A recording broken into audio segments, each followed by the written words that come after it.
All right, guys, what's going on? Welcome in. So Daniel Jeremiah just hopped off his national conference call where he just takes a lot of time and answers a bunch of NFL draft questions.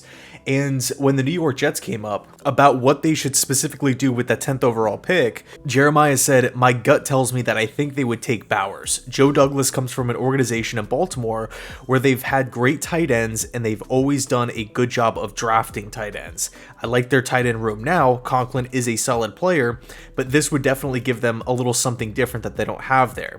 He also goes on to say that he believes that Fuaga from Oregon State or Fautanu from Washington would be the top offensive lineman on the Jets board at that point in time. Now, the reason why we see Daniel Jeremiah's name, constantly popping up, being linked to the Jets all the time, he's always talking about the Jets, it's because him and Joe Douglas are tight.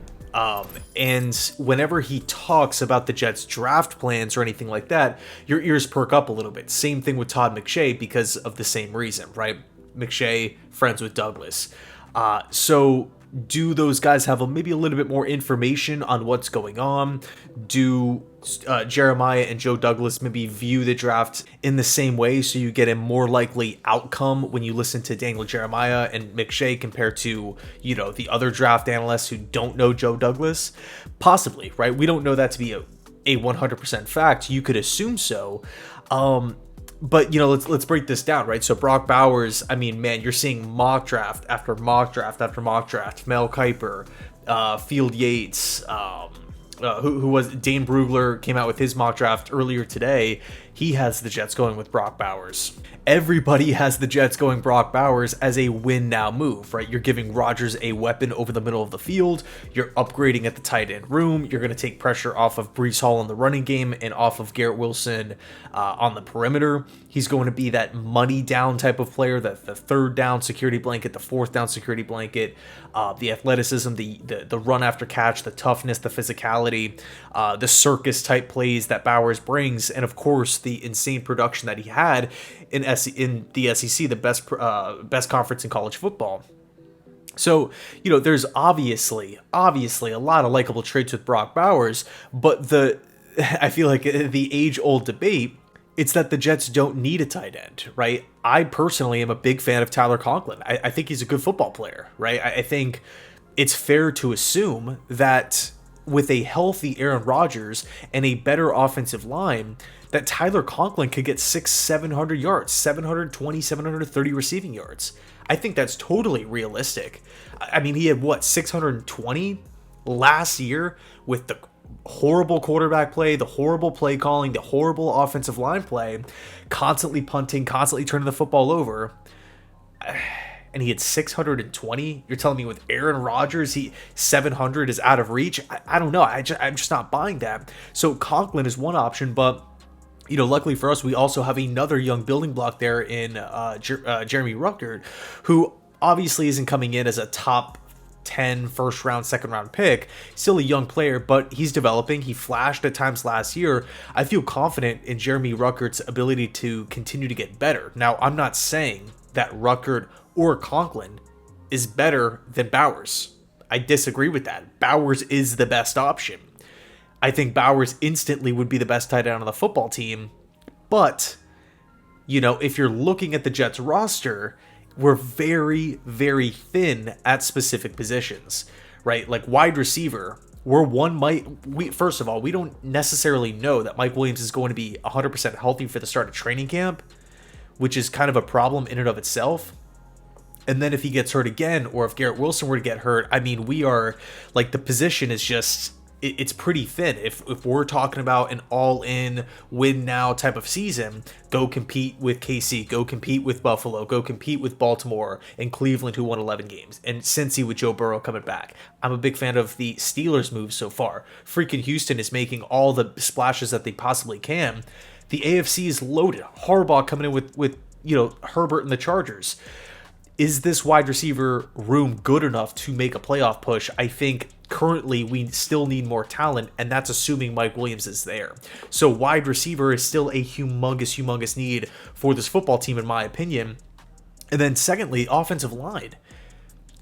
Same argument with Mike Williams, but with Tyron Smith, right? If Tyron Smith goes down, who hasn't played a full season since 2015, 7-8 years ago, 9 years ago,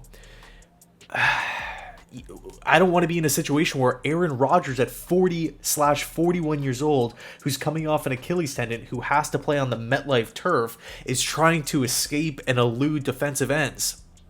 I'm not trying to see that. Zach Wilson and all the other quarterbacks that we saw last year were pummeled into the ground. Sam Darnold, from the moment he was drafted to the time he left, was pummeled into the ground. I am tired of seeing these quarterbacks getting rushed and getting hit and getting sacked. And of course, it's not all on the left tackle position. It's not all on the offensive line. Some of it is coaching. Some of it is the quarterbacks holding on to the football for way too long, trying to make a play out of nothing, or getting confused on what they're seeing and they don't know where to go with the football. But if you have a below average to bad offensive line at the NFL level, not only is it going to impact the quarterback, not only is it going to impact the pass catchers, not only is it going to impact the defensive play calls, right? We don't really have to blitz as much. We can keep a couple people back because our front four or front three can get home. I mean, that's a nightmare situation for opposing offenses. It also hinders the offensive coordinator, the play caller. In this case, it's Nathaniel Hackett, right? If we don't think that we can get the football out on time, it also impacts the running game as well. If, again, you have poor production in the run blocking category, which we did a year ago. Now, I think that the run blocking is going to be a lot better this season with John Simpson anchoring that left guard position, as well as AVT coming back. Joe Tippmann showed some signs of growth, and of course Morgan Moses, who I love in the running game, just a nasty run blocker. So I am really encouraged in that area, but the point remains the same. We're still one injury away at left tackle to an injury-prone player, an older player who's dealt with some serious stuff here. He's not hurting his finger or wrist injuries and whatnot. These are back and neck injuries. You know, it's not just small minor tweaks. And one argument that I've been seeing a lot of is, well, if Tyron Smith plays 13 games, if Tyron Smith plays 14 or 15 games, that's a win. We didn't guarantee him $20 million. It's an incentive-based deal. So if we can go get double digits out of Tyron Smith, that's a win. Okay, I understand that, right? But if we look at the AFC standings year after year after year, the wild card gap, right? The game difference, the win-loss records, right? All of that, the games behind, all that stuff, the playoff picture. Do we have enough wiggle room to have Tyron Smith miss 4 games, 3 games, 2 games? I don't know. I need all hands on deck. Now, of course, we could go out and sign Donovan Smith. We could go out and sign David Bakhtiari. I think if we draft Bowers or a wide receiver, it's like 100% mandatory and expected that the Jets will sign either one of those two veterans. I just don't see how, you pass on offensive line in round 1, you potentially pass on it in round 3, and then you just don't do anything at all moving forward into training camp. So I would fully expect one of those veterans to, come into this Jets locker room, but you either have that pathway or do you take an offensive lineman in round 1, right? As Jeremiah pointed out, Fuaga from Oregon State, obviously on the right side, Fautanu from Washington, who could really play wherever. I kind of view Fautanu as a left guard that could bounce out the tackle. That's kind of my ideal position for him. And then you have Olu Fashanu from Penn State. And I think Olu has elite potential. I think Fashanu can be awesome at the next level, right? I think you take a look at what Fashanu brings as a prospect. And I've been seeing a lot of people down on Olu. He's a mid-first round pick and this and that. I mean, Fashanu is not the perfect prospect. If he was the perfect prospect, we'd be talking about him going in the top 3. But we're talking about selecting him at spot number 10. Some of the arguments include run blocking.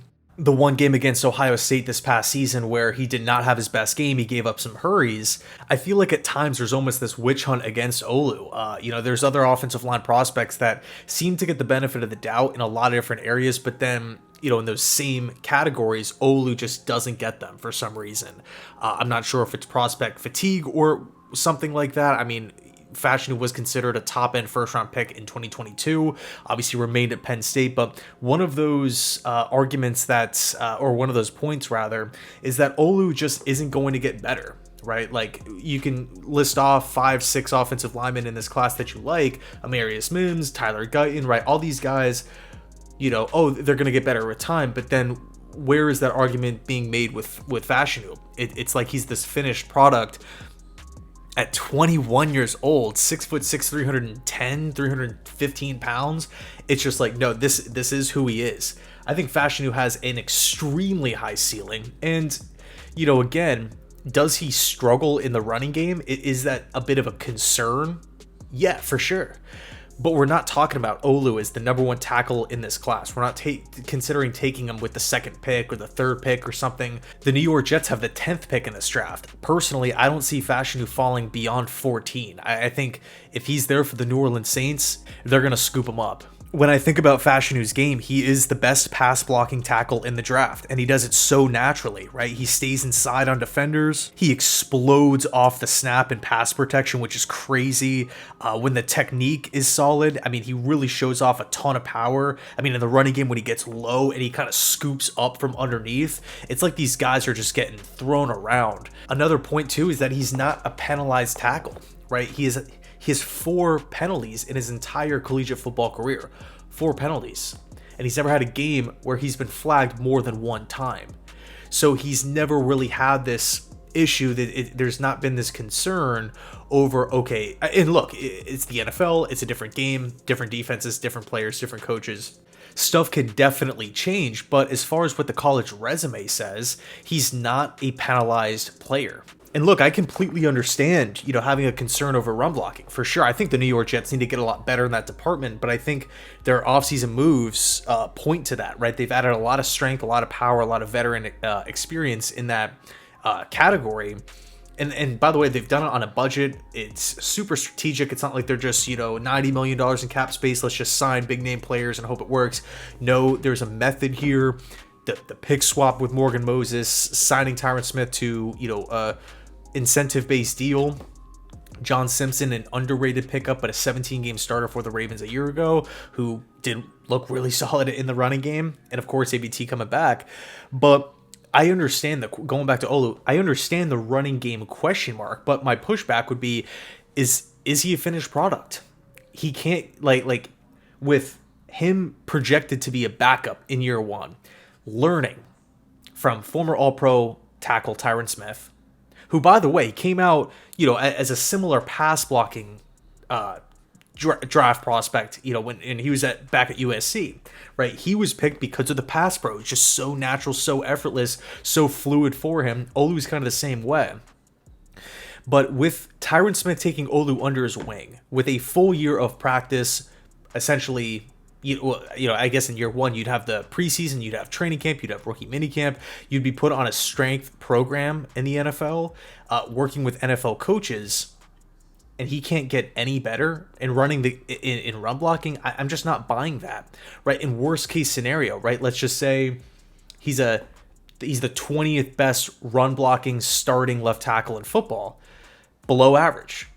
His pass protection, in my opinion, would make up for that. I think, again, he is top, especially in year 2. Year 2 to year 3, I think he has the potential to be a top 5 pass protector at the left tackle position. He was the Remington Pace winner last year, the best offensive lineman in the Big Ten. I mean, you look at some of the guys that have won that position. Taylor Lewan 3 times, Brandon Scherf, Taylor Decker, Wirfs, Linderbaum, Skoronski.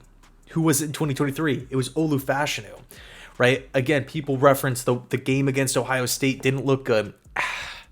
What about the 2 games against Michigan? We're talking Big Ten football here. I don't know why I feel like some arguments are framed as if he's playing in an FCS school. And it's like, all right, well, the only time he's playing against NFL talent was the 1 game against Ohio State. I mean, he played against Ohio State in 2022. Michigan 2 times. Illinois, Iowa. Arkansas early on in his career. I actually think that was a bowl game, if I'm not mistaken. Last season he was the team captain. He allowed 0 sacks, started the entire season, allowed 0 sacks a year ago. How many sacks did he allow in the 8 games 2022? 0. I just, again, is Fashanu the perfect prospect that you're going to check every single box with? No. Does he maybe need some time to develop into a better run blocker? Sure. But I think with Tyron Smith there, it provides that bridge. It provides that mentorship. It provides some time for not Tyron Smith, but for Olu Fashanu to grow, physically develop, and by year 2, or maybe midway through year 1, again, in the event that Tyron Smith were to go down, you have a plug and play type of player in pass protection, and you would hope with all these months of training, all these months of practice, all these months of coaching, that he can maybe look a little bit better in the running game. So that's just kind of my argument for Fashanu here. And I guess the last thing, that I want to leave off on when it comes to Fashanu, you don't, and I hate to say it because I am a run first guy, but you don't in today's game, you don't necessarily need to be the best pass protector and the best run blocker. You don't necessarily, like David Bakhtiari throughout the course of his Packers career was never really considered as like the top run blocker or a top 5 run blocker.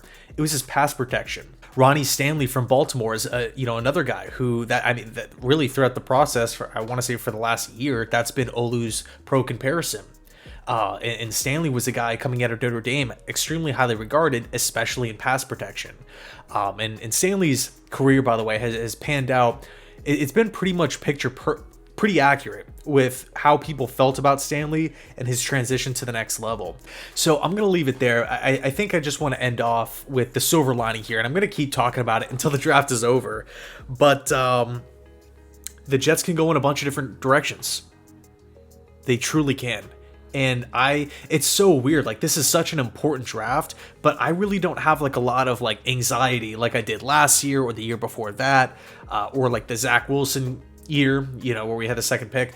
Like this year, I'm kind of just hanging out, and because I know, right, if the Jets land Neighbors or Odunze or Brian Thomas or Brock Bowers or Olu Fashanu or Fuaga, Fautanu, a trade back, whoever it is, I'm going to be satisfied. Like, I think there's so many players in this draft that fit what the Jets want to do, that makes sense for this Jets team, that would come in and fill multiple areas, check multiple boxes here.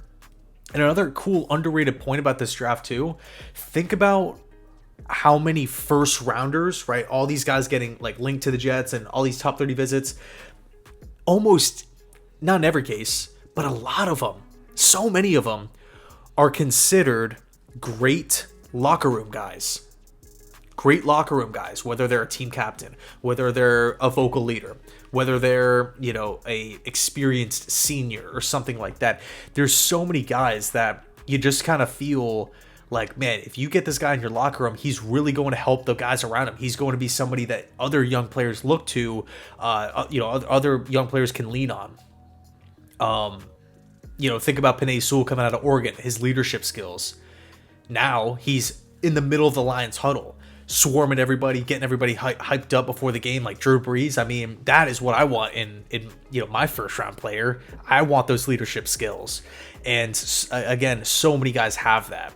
That at least are being linked to the Jets in round 1 here. So anyway, actually, real quick, I'm just going to throw it out there. So I'm going to be streaming the NFL draft with my brother. We're just going to be hanging out, and it's going to be a lot of fun. I can't wait for it. We might pop on like 30 minutes to an hour early and run through a couple mock drafts or break down the recent mock drafts. I cannot wait. I cannot wait for draft night. It's going to be so much fun. So feel free to stop by. If not, totally cool. But thanks so much for watching. I appreciate it. And as always, go Jets.